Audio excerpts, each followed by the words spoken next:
Hello and welcome to another episode of Echoes of the Past. My name is Zachary Graulich, and I'm the Assistant Director of Education here at HMTC. And I'm joined once again by Donna Rosenblum, our Director of Education. Donna, thank you as always for being here. No problem. Looking forward to it. So today we wanted to discuss one of the prominent artifacts that we have displayed in the museum galleries, something that we speak about pretty much on a daily basis with students and adults alike, and that is an anti-Semitic beerstein. So this beerstein comes from about 1892 in Germany. It was made by Daimler and Beiden, a German factory that was well known for pottery, ceramics, and other items of this sort.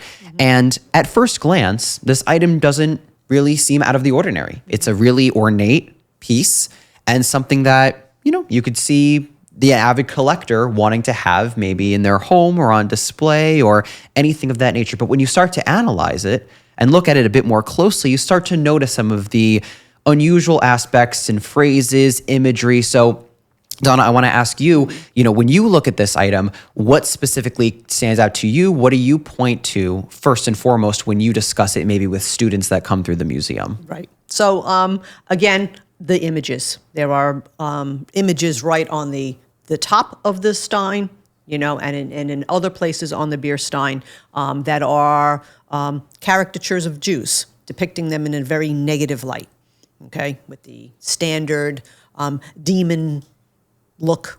And, I will say to kids, when you see that, why do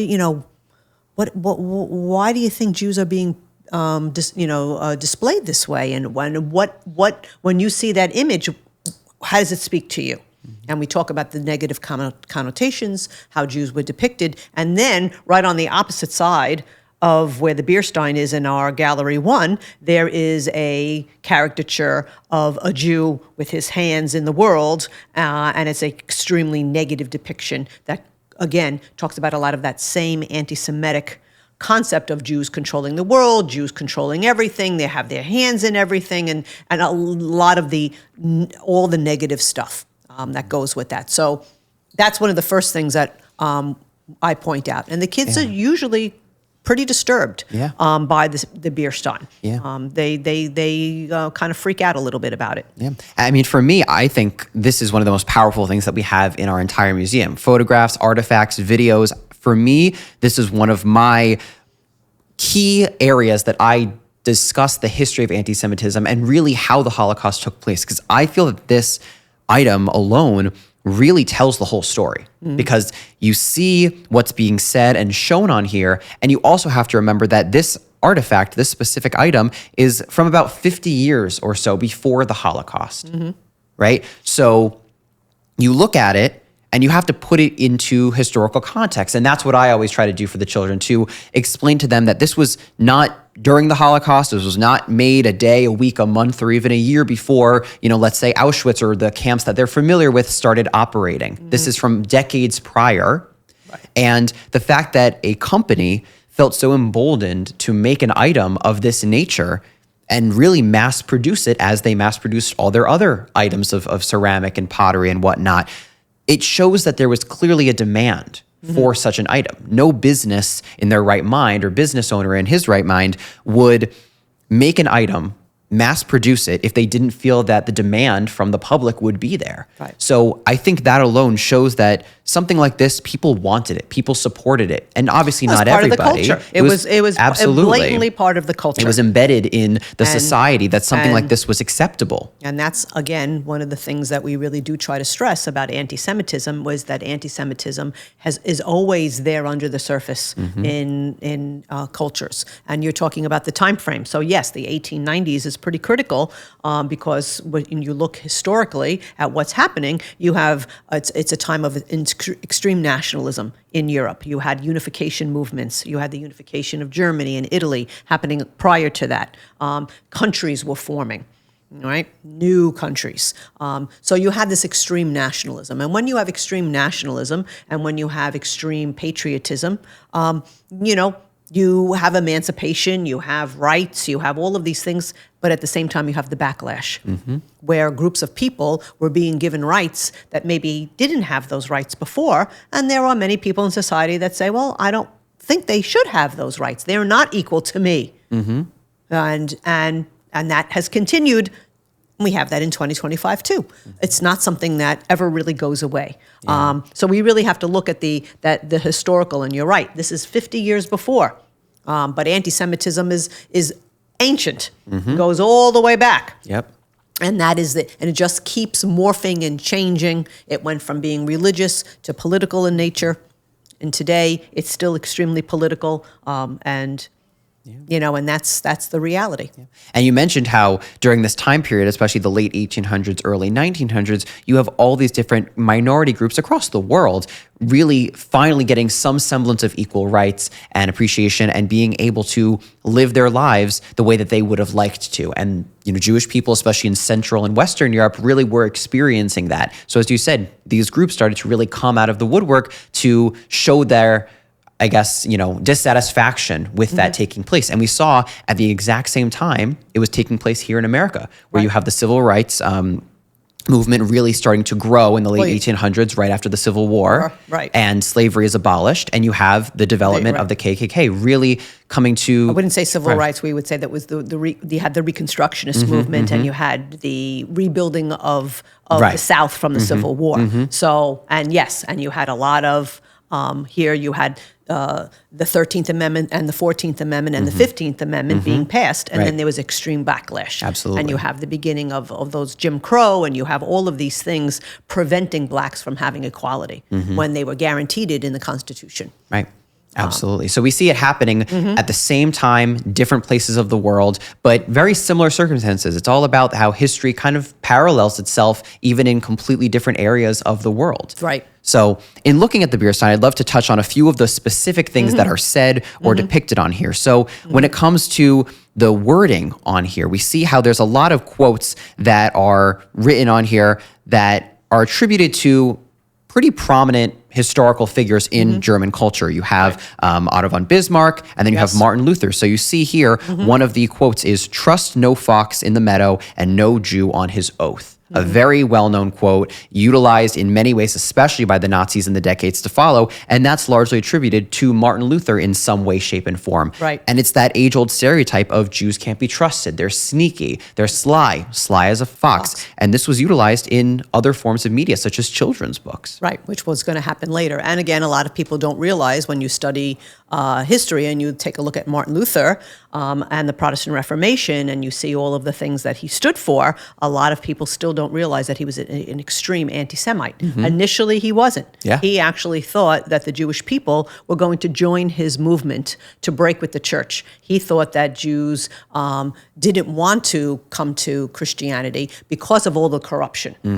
And his movement was going to free that, and he really thought, and his initial speeches and sermons and pamphlets that he wrote was that Jesus is our brother, and that we need to, and the apostles, and that we owe them and have to have a certain respect for the Jewish people, and that completely changes when Jews don't flock to his Lutheranism. And they are not going to convert and become part of this Protestant Reformation because they're Jews. It was never about that. And he then becomes extremely angry. And he turns on, and he actually calls for the extermination of Jews. He says we should burn down their synagogues. We should burn down their homes.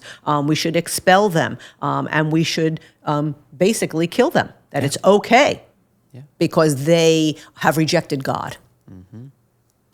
So really powerful. So that statement doesn't really even touch on how extreme Martin Luther really was. And I'm always surprised that is not really touched upon in school. Because when you study the Protestant Reformation, Luther is seen differently. And that's a reality. Yeah. And side by side with that, you have a quote by Otto von Bismarck. Again, very well known. He's certainly discussed in history classes today when you talk about the unification of Germany, this nationalism across Europe during this time. And so attributed to him, we have the quote, "I would hide my head in shame if I had to give an account and answer to a Jewish judge." Again, this idea of Jews being in positions of authority is unimaginable, unfathomable, and really to many people kind of a disgusting concept that they would have to be answering to someone higher than them who's Jewish. Right. Yeah. Yeah, that again, the whole concept of where is a Jewish placement in society, and giving them the proper respect and. Yeah, and we see similarly it kind of came to the surface when the Nazis start enacting all these laws throughout the 1930s, and suddenly you can't have a Jewish business owner who's employing, quote unquote Aryan employees. Right. It's not allowed anymore. So you see how this concept of a Jew being higher than a non-Jew in society is really not acceptable in many ways. And Jews are thrown out of many occupations, of course, and they're ostracized and shunned, and it becomes legal. See, it's different to say I won't go to somebody who's Jewish. That's my personal choice.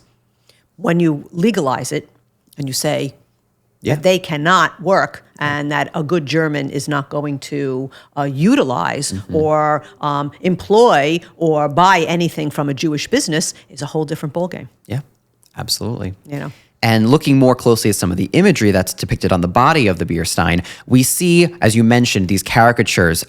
Every single person on this beerstein has a large hooked nose, very clearly supposed to be the stereotype of a Jew. And even on one part of the body, there is a dog that has a large hooked nose. So in every way, they're trying to make it extremely clear who's being represented. And the scenes behind these people are very clearly being taken from the Old Testament and really mocking them, mocking Judaism and the Old Testament, which is so interesting because of the close ties with Christianity. But I guess, doesn't really matter in this context. The Old Testament is the Old Testament. Yep. And it, on one part of the body, which to me, this is always the standout of the piece. You have a ship that is sailing away, and you have these, what's supposed to be the Jewish people waving goodbye to it, and written, of course, in German, above this ship that's going away, it says, "Get out of Germany." And then on the other side, it says, "The Promised Land." So making it very clear, get out of Germany, go to the Promised Land. And it even says milk and honey. The land of milk and honey, which we know is supposed to be referring to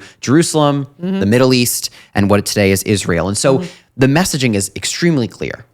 The people who made this beerstein and the people who would have owned this and proudly used this would have loved for the Jews to get out of Europe, get out of Germany, go back to where they came from, which is supposed to be the promised land. And it's so fascinating, especially as we look through the context of 2025, that that's one of the key messages of this beerstein. Yeah, absolutely. And you're right. And all of those things that you said, even some of the caricatures linking, there's more of devil concepts, a goblin, and things like that. And, when you look at, fantasy, I'm a big lover of fantasy. And you look at the way that a lot of the evil characters, in Lord of the Rings, Harry Potter, Chronicles of Narnia, like they look that way. And there's a reason why. They're definitely going back to that more satanic, because if you're evil, you have to look a certain way to be evil.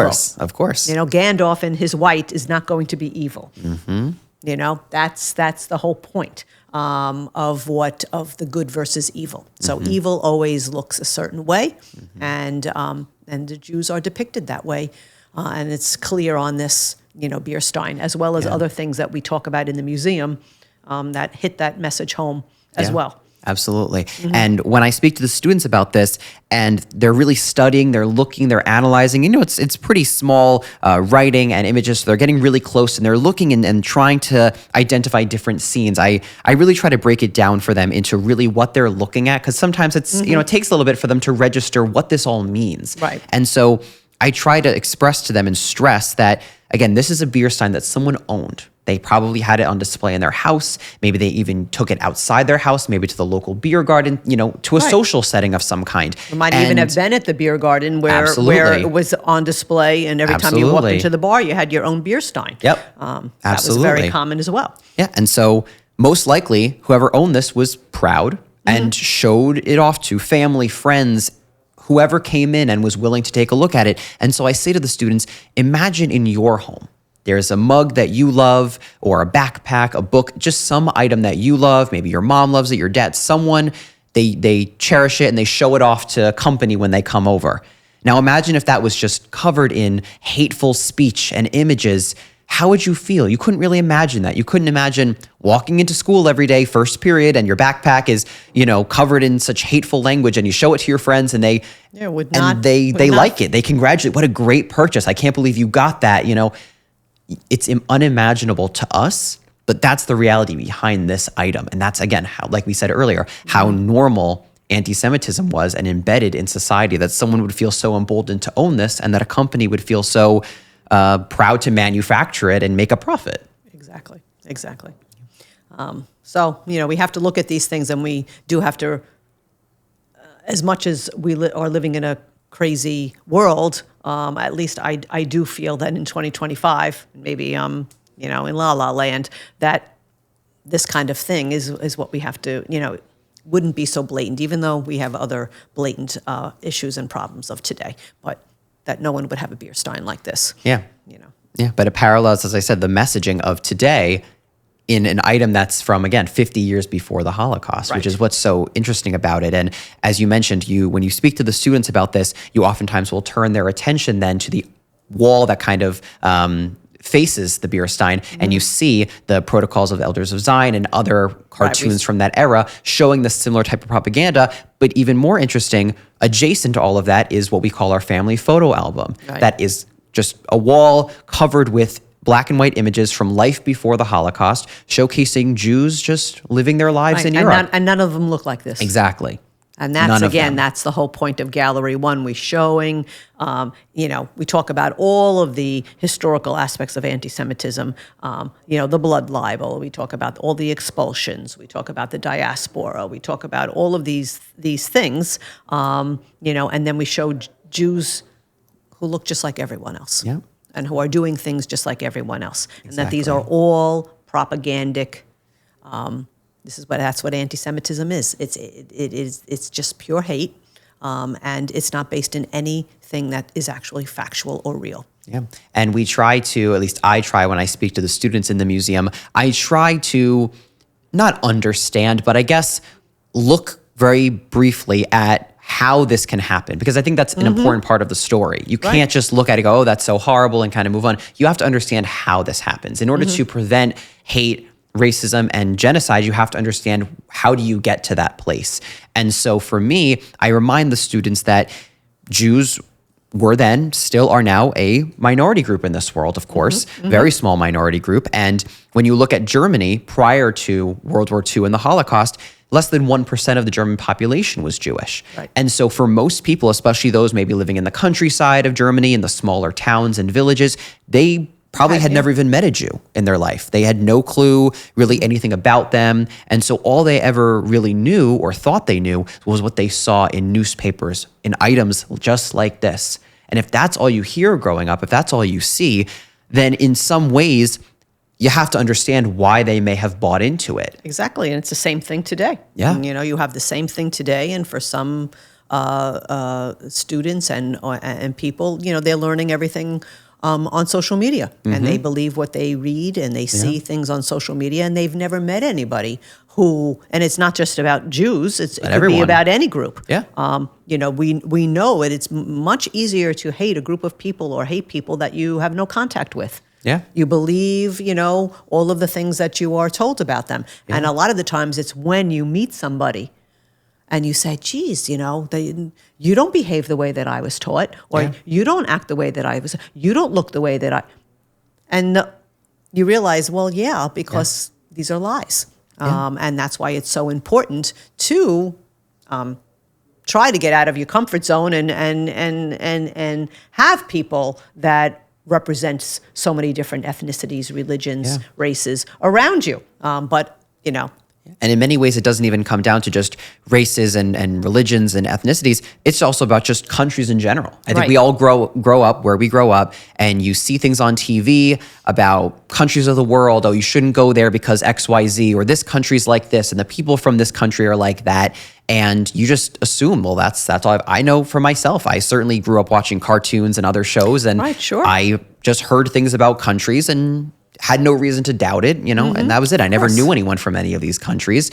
And you realize as you get older and hopefully start to travel the world and see different places and communities, that it's much better, it's much nicer, it's much more welcoming. It's just different in some way than what you thought.